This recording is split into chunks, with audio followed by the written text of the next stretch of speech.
lagi ngadain bakar-bakar gitu kan. Padahal keadaan rame gitu kan. Saya pikir kayak bunyi apa ya namanya pasir digebyurin gitu ke langit-langit apa ya namanya atap ya, ke atap gitu. Jadinya saya kira apa ya kayak gitu kan. Kebetulan saya kan agak sensi sedikit gitu. Oh bisa lah. Iya sedikit tapi nggak banyak sedikit. Terus habis itu saya kira itu apa kayak gitu kan. Terus kita coba lihat-lihat, iya ternyata si pocong ibu ini muncul padahal dalam keadaan keramaian. Di atas atau di depan pintu yang terbuka, nggak ada pintunya. Itu sosoknya itu gede kah atau biasa? Seukuran dia emang ketika masih hidup. Jadi emang dia kan tinggi besar ya. Jadi seukuran dia. Cuman bentuknya emang kafannya ditutup semua kayak gitu. Kembali lagi bersama gua Ibad. Kali ini di Poror Podcast Horor.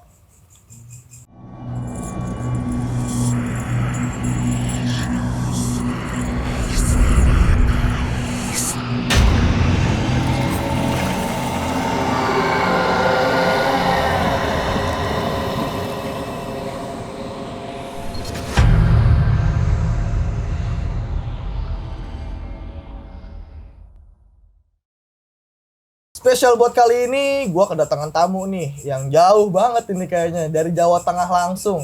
Kita sambut aja nih langsung nih, Mbak Susi. Halo, selamat malam Mbak Susi. Selamat malam. Ya, jadi Mbak Susi ini bakal bawain sebuah cerita yang menurut gue ini gila nih, cerita serem banget sumpah dah. Parah serem banget. Nah langsung aja nih, gimana Mbak Susi untuk ceritanya Mbak Susi? Jadi ini cerita di salah satu desa di Jawa Tengah, tapi maaf nggak bisa nyebutin namanya, soalnya agak sensitif. Iya. Ini cerita tentang Supang Srenggi. Supang Srenggi? Iya. Supang Srenggi itu jadi perjanjian manusia sama lelembut gitu ya, tapi perjanjiannya bisa turun-temurun gitu. Oke, ditahan dulu Mbak Susi ceritanya. Sebelum ceritanya dilanjut sama Mbak Susi, jangan lupa di like, di komen, dan juga jangan lupa banget nih di subscribe ya. Nah, terus juga follow Instagram kita di Poror Podcast Horor. Jangan lupa juga follow Instagram gua. Oke? Mau tahu gimana kelanjutan ceritanya? Ikutin terus.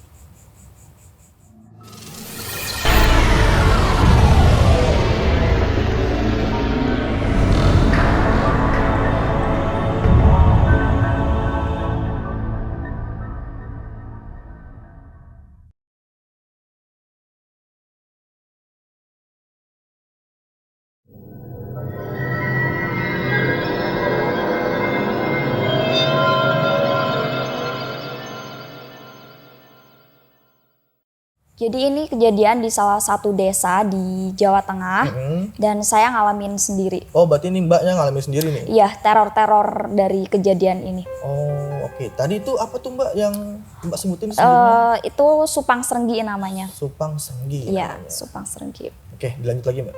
Jadi Supang Srenggi ini berawal dari udah lama banget ya sebelum saya lahir, ini udah kejadian gitu. Ini cerita dari orang tua saya. Yeah. Jadi keluarga ini tuh emang kayak mengucilkan diri dari orang lain, kayak bukan makhluk sosial gitu.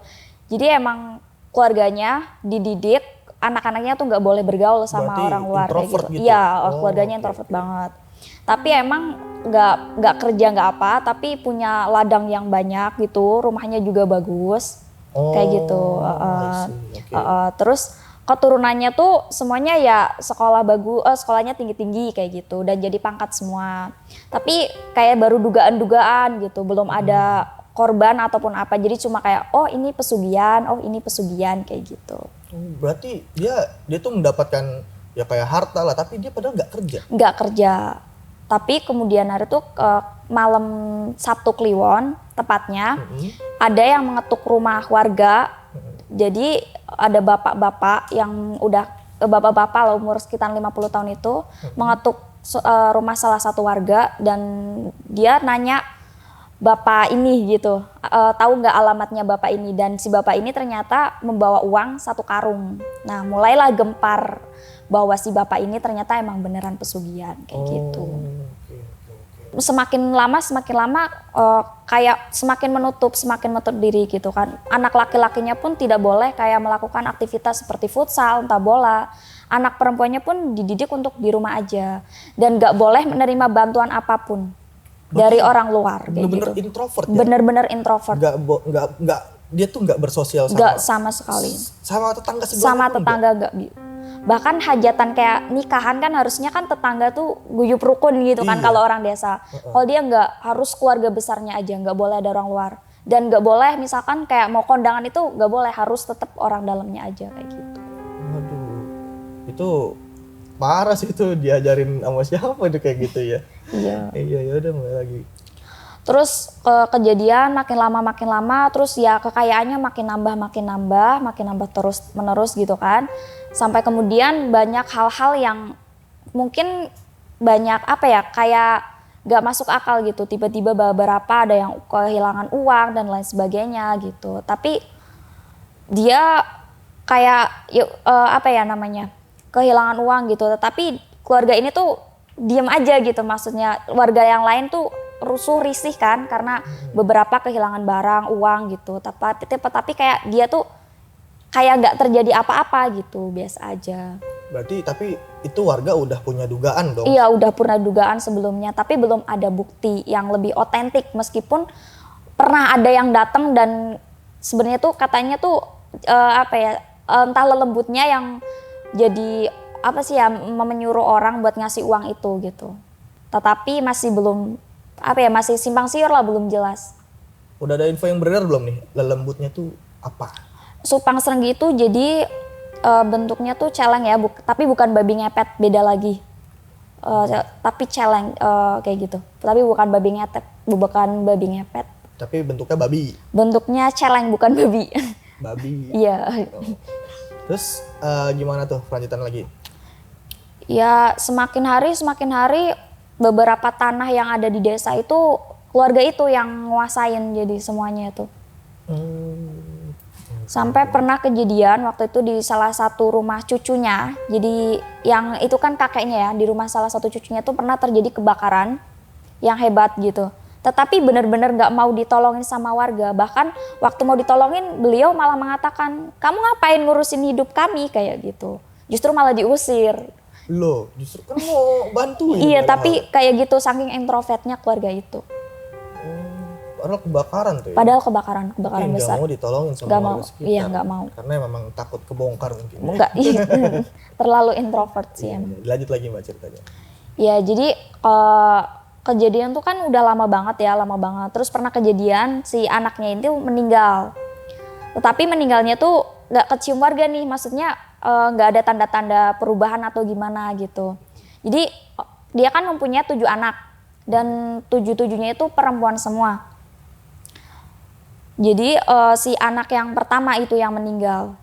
Tapi kan kayak warga itu sudah curiga, mungkin itu jadi tumbal si bapaknya gitu kan. Tetapi karena nggak ada bukti ya gitu, jadinya kayak ya udah mungkin kabar burung aja kayak gitu.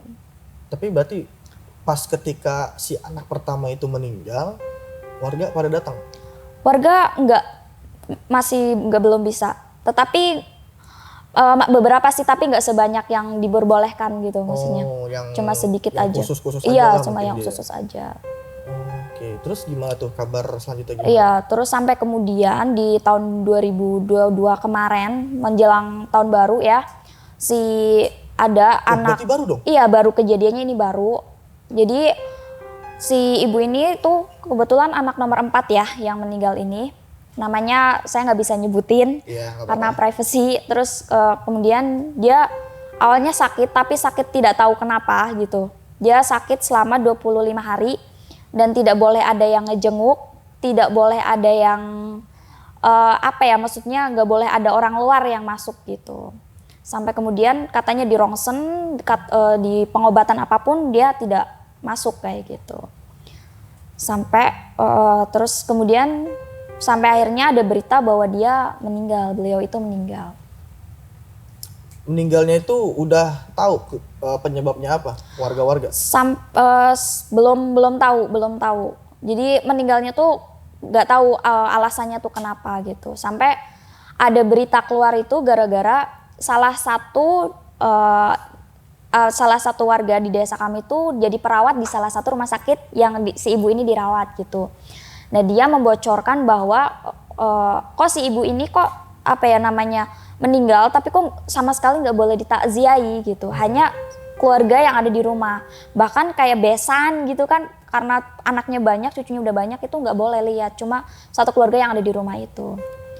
Terus beredar berita si perawat ini bilang bahwa katanya fisiknya tuh berubah. Gitu. Berubah dalam artiannya? Berubah bentuk. Menyerupai celeng. Oh, pantes Gitu. tadi dibilangnya celeng ya? Iya. Oh, berarti berubahnya bener kayak gitu. Iya, jadi mohon maaf ya, telinganya memanjang, giginya bertaring, kulitnya juga berubah. Ketika meninggal malah berubah kayak gitu? Setelah meninggal itu berubah, dan dikafani pun nggak boleh sama orang luar sama sekali, nggak boleh dilihat, cuma sama anaknya aja, kayak gitu. Wah gila, ini ngeri banget sih, parah nih. Jadi pas meninggal itu malah berubah nih jadi celeng lah ya. Iya. Dan ini pesugihan sebenarnya berawal dari bapaknya si ibu ini yang meninggal gitu. Tapi diturunkan. Berarti ini perjanjiannya turun temurun. Turun temurun. Nah, siapa yang anaknya yang mau mendapatkan kekayaan yang lebih, kalau misalkan udah saya merasa sudah capek dengan semua ini, ya itu udah selesai kayak gitu. Udah nggak kaya lagi. Iya, udah kayak capek nih ngurus ini semua, entah mungkin kan kalau misalkan perjanjian sama iblis kayak gitu kan pasti diteror entah apa, kalau udah ngerasa capek ya udah saya udah mau selesai aja di dunia, udah gitu. Oh bisa gitu ya? Iya, makanya dari awal cuma kayak persepsi orang, cuma kabar burung, ketika melihat itu dan ada saksinya jadi oh ternyata emang begitu kayak gitu. Waduh, berarti yang dugaan warga selama ini tuh benar. Iya, Kalau berpuluh-puluh tahun berpuluh-puluh menduga. tahun, Iya. masalahnya bukan setahun 2 tahun, Iya. ini sudah berpuluh-puluh tahun. Akhirnya warga udah dapat nih titik terangnya iya, ya, bahwa memang melakukan Supang Srenggi. Supang Srenggi.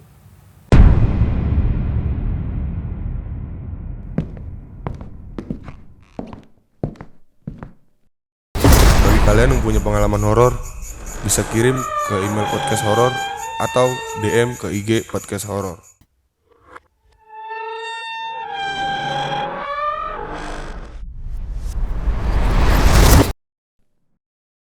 Nah, setelah kejadian itu kan banyak banget tuh yang teror-teror itu setelah dia Bang, meninggal. air nih bang, ada air nih bang. Sponsor siapa? Nggak tahu, belum ada sponsornya. Oke deh.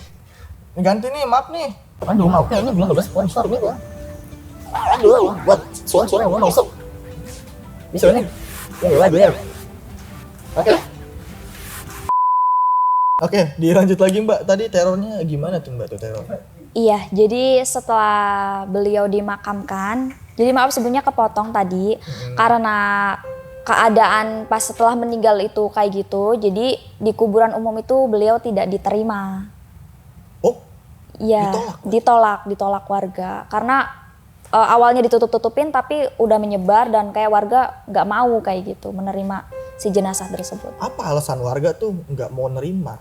Karena beberapa alasan sih, soalnya karena emang keluarga beliau kan emang tertutup banget kayak gitu.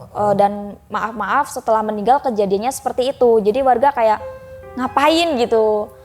Jadinya kayak ya udah akhirnya dikuburnya di tanah dia pribadi, di belakang rumahnya dia sendiri. Mungkin ini ya, apa namanya, warganya tuh takut kena ketula lah. Iya, mungkin kayak gitu juga. Oh, ya mungkin saya kalau ada di sana juga kayaknya nolak juga sih karena udah tahu ya di sana tuh dia itu melakukan hal yang kayak gitu Iya, ya. benar. Waduh, ya udah dilanjut lagi Mbak. Iya, dan warga kira kan setelah itu udah gitu kan, tapi setelah dikebumikan, jadi dari hari pertama beliau meninggal, dia itu banyak banget teror ya. Jadi kayak beberapa warga ada yang diketuk rumahnya kayak gitu. Jadi pernah ada saksi mata bahwa di beliau itu kayak minta tolong. Si yang meninggal. Si yang meninggal ini, beliau ini minta tolong untuk mungkin karena dibalikin bentuk yang sebenarnya katanya gitu, kata-katanya gitu. Oh iya, karena memang si jenazah ini meninggal dalam keadaan yang Tidak wajar. tidak wajar ya, makanya dia minta dikembalikan. Iya, minta dikembalikan bentuk tubuh yang sebenar-benarnya, kata dia seperti itu. Oh ini serem banget sih ini ya.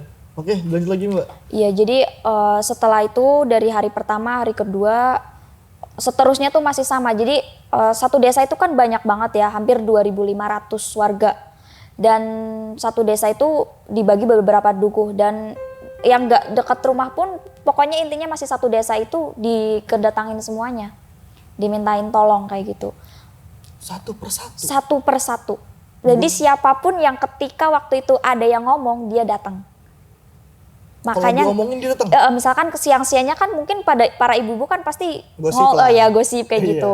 Nah, malamnya didatengin karena bentuk mukanya maaf berubah gitu. Jadi waktu ngafanin kan juga ditutup semua. Jadi mukanya nggak kelihatan. Oh. Iya, jadi ada beberapa yang diwujudin dalam bentuk maaf pocong yang tertutup semua, ada juga dalam bentuk yang seperti masih hidup gitu, tetapi minta tolong dan wajahnya pucat kayak gitu. Tuh, ibu-ibu makanya jangan suka emosi. Nanti didatangin. Oke Mbak, dilanjut lagi tuh, gimana lagi tuh teror-teror dia ke warga? Jadi kalau itu kan berdasarkan cerita warga ya, dan kebetulan saya mengalami sendiri teror tersebut. Oh ini Mbaknya sendiri langsung? Iya, kebetulan waktu itu kan rumah lagi direnov, jadi pintu segala macam belum pada ditutup. Masih kebuka? Masih kebuka Berarti. semua total, masih kebuka total semua gitu. Jadi pas malam tahun baru kemarin, kami kan mengadakan bakar-bakar tuh. Baru lagi nih? Baru tahun baru 2023 ini. Jadi lagi ngadain bakar-bakar gitu kan. Padahal keadaan rame gitu kan. Saya pikir kayak bunyi apa ya namanya pasir digebyurin gitu ke langit-langit apa ya namanya atap ya, ke atap gitu. Jadinya saya kira apa ya kayak gitu kan. Kebetulan saya kan agak sensi sedikit gitu. Oh, bisa lah. Iya namanya. sedikit tapi nggak banyak sedikit. Terus habis itu saya kira itu apa kayak gitu kan. Terus kita coba lihat-lihat, iya ternyata si pocong ibu ini muncul padahal dalam keadaan keramaian. Di atas atau Di depan pintu yang terbuka, nggak ada pintunya. itu sosoknya itu gede kah atau biasa? Seukuran dia. Ketika Dia masih emang hidup? ketika masih hidup. Jadi emang dia kan tinggi besar ya. Jadi seukuran dia. Cuman bentuknya emang kafannya ditutup semua kayak gitu. Oh jadi berupa ya cuman kafan aja. Kafan aja berdiri gitu. Oh, ini gila serem banget sih. Itu Mbaknya sendiri kan yang Iya, ngalamin? saya sendiri. Dan yang itu ngalamin. Mbaknya sendiri yang lihat atau ada yang lain juga yang lihat? Yang lain beberapa ada yang lihat juga. Makanya ini apa ya, dibilang kayak lelembut tapi berani banget muncul di keramaian kayak gitu kan. Mungkin nggak tahu juga sih sampai bisa kayak gitu. Ini nih makanya buat kalian yang suka masih main-mainan kayak pesugihan lah atau apa, lebih baik jangan deh. Ini karena menyangkut dengan bisa ya keluarga intinya dan masyarakat sekitar, karena ini nggak bagus nih buat lingkungan kalian. Oke, dilanjut lagi Mbak ceritanya Mbak. Ya jadi kejadian dari hari pertama sampai 40 hari. Diteror secara terus-menerus dari pintu ke pintu, dikentok dan meminta tolong. Akhirnya warga resah gitu kan, karena kita nggak tahu apa-apa, kita juga nggak menikmati hasil itu gitu. Tapi kenapa kami juga diteror kayak gitu kan? Dari jeritan-jeritan minta tolong, minta dibukain tali, minta dibukain kain kafan, terus ada juga yang mendengar bahwa dimintain wujud aslinya seperti itu. Akhirnya warga berinisiatif untuk mengadakan tahlilan bersama, tahlilan akbar satu desa itu. Satu desa ngadain tahlilan akbar. tahlilan akbar supaya nggak diteror. Supaya diteror biar jenazahnya Supaya nggak diteror. Iya, supaya nggak diteror. Iya. Supaya waduh ini parah sih. Soalnya sampai satu dusun Iya, ya. iya, ibaratnya. benar. Satu dusun bikin tahlilan gede-gedean supaya nggak diganggu lah sama si mendiang si itulah pokoknya ya Mbak. Iya. Nah setelah tahlilan gimana tuh? Setelah tahlilan, alhamdulillahnya udah berkurang sih. Jadi tidak seperti yang mungkin beberapa masih. Jadi pokoknya selama 40 harian itu setiap kali ada yang ngucap dia pasti nanti malamnya didatangin. Gak kayak dulu awal-awal kayak gitu semuanya. Sekarang lebih kayak gak terlalu banyak kayak gitu.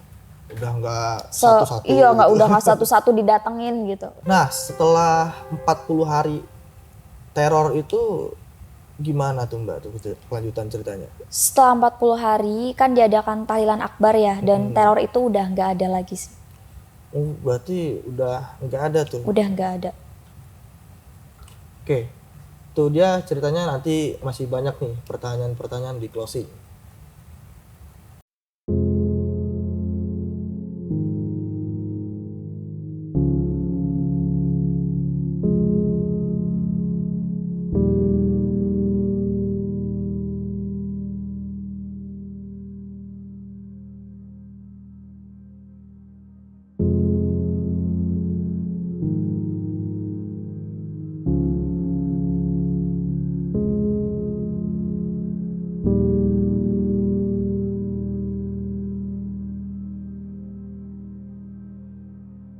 Itu dia guys, cerita dari Mbak Susi yang menurut gue ini gila banget ini ceritanya, serem parah sih. Nah, jadi sebelum cerita ini selesai, ada beberapa pertanyaan nih dari kru-kru di sini nih sebenarnya nih Mbak nih. Jadi perbedaan apa tuh tadi supang Serenggi. Serenggi itu Iya. sama babi ngepet tuh apa? Jadi kalau misalkan babi ngepet itu kan si babinya yang disuruh kerja. Jadi si pelaku pesugihan ini nanti bakal berubah jadi babi dan keliling untuk mencari uang itu. Dan dia matinya kalau misalkan ketahuan warga. Loh, bukan karena lilinnya mati. Kalau misalkan ketahuan warga, lilinnya otomatis mati gitu. Oh iya. Karena itu kan lilinnya sebagai kode. Nyawanya dia lah. Iya, di situ nyawanya lah ya. dia. Nah, kalau supang serenggihnya tuh gimana tuh? Kalau supang serengginya tuh konsepnya adalah perjanjian ya, umur ya, kayak ada kapasitas waktunya kayak gitu. Jadi kalau si kasusnya dari si bapak ini adalah dia yang melakukan pesugihan, dia yang melakukan ritual pesugihan itu, tapi si bapaknya menurunkan ini kepada si anaknya yang dengan sukarela menerima itu gitu. Anaknya berarti sukarela? Iya, sukarela. Saya aja gitu. Jadinya si anak ini yang dibawa di umur yang telah ditentukan kayak gitu. Sebentar, maksudnya umur ditentukan ini? Umur yang ditentukan ini maksudnya adalah kayak dia merasa bahwa semua ini udah cukup nih buat saya, buat mungkin buat anak-anak saya nanti, buat cucu-cucu saya, bahwa ini tuh semuanya udah cukup untuk masalah duniawi ya. Kalau misalkan dia udah merasa udah puas kayak gitu, dia mengorbankan dirinya sendiri bahwa ya udah gitu. Loh, Jadi berarti dalam artian ini berarti bisa nentuin kapan dia meninggalnya? iya, tapi kalau misalkan udah terlalu over tetap gitu. Jadi ada beberapa tingkatan. Oh, ada ya pesugihan kayak gitu ya? Jadi dia bisa nentuin tanggal sama umur dia meninggalnya kapan? Wah, ini keren nih pesugihannya nih. Iya, super. Nah, terus nih Mbak, pertanyaan selanjutnya. Nah, itu gimana tuh aparatur desanya itu setelah tahu bahwa ada warganya yang melakukan hal itu? Mungkin karena kalau misalkan kayak gini kan nggak bisa dibuktikan secara otentik ya, meskipun ada beberapa saksi yang melihat bahwa si fisik tubuh si beliau ini meninggal dalam keadaan yang nggak wajar. Cuman kalau kayak gini kan jadi si bapaknya ini juga kebetulan nggak bisa lihat secara langsung, jadi cuma omong via omong. Jadi karena banyaknya teror akhirnya ya diadain tahlil akbar itu gitu. Oh iya. Susah sih memang ya kalau misalnya mau mau ngelabrak atau mau ngelaporin polisi karena memang tidak ada bukti yang otentik. Iya. Jadi nggak bisa tiba-tiba ngelabrak, itu jatuhnya fitnah makanya. Iya, jadinya. Nah, makanya diadakanlah tahlil akbar lah. Nah, itu kan tadi cerita dari Mbak Susi ya, ini bener gila sih, serem banget sih ini ya Mbak ya. Nah, kira-kira tuh Mbak Susi masih ada cerita lain nggak nih? Sebetulnya masih ada, tapi mungkin diceritakan di lain waktu kalau misalkan saya kembali ke Jakarta lagi. Oh, oke. Berarti kita nantiin lagi ya buat ceritanya nih Mbak Susi, karena ini ceritanya pasti serem sih ini. Serem nggak Mbak? Ya, lebih serem kayaknya. Lebih serem dari ini? Iya. Cocok berarti. Oke, kita nantikan lagi di episode selanjutnya. Jika kalian suka dengan video ini, jangan lupa di like, di komen, dan di subscribe. Nyalain juga lonceng notifikasinya agar kalian gak ketinggalan video-video terbaru dari kita. Jangan lupa juga follow Instagram kita di Poror Podcast Horror. Jangan lupa juga follow Instagram gue ya. Oke guys, gue Ibad dan Mbak Susi pamit undur diri. Sampai jumpa kembali di video selanjutnya. See you and bye-bye. Jadi perbedaannya apa tadi tuh Mbak? Supang Serenggi. Supang Serenggi sama celeng tuh apa bedanya? Babi ngepet. Oh babi ngepet. Tapi nggak apa-apa itu masuk, maksudnya Beda. Beda. gitu. Celeng. Oke. Ulang lagi. Yuk. Hah? Mana? Ya, bubar. Masuk BTS. Masuk. Harusnya kabur. Gue geli. Udah cabut.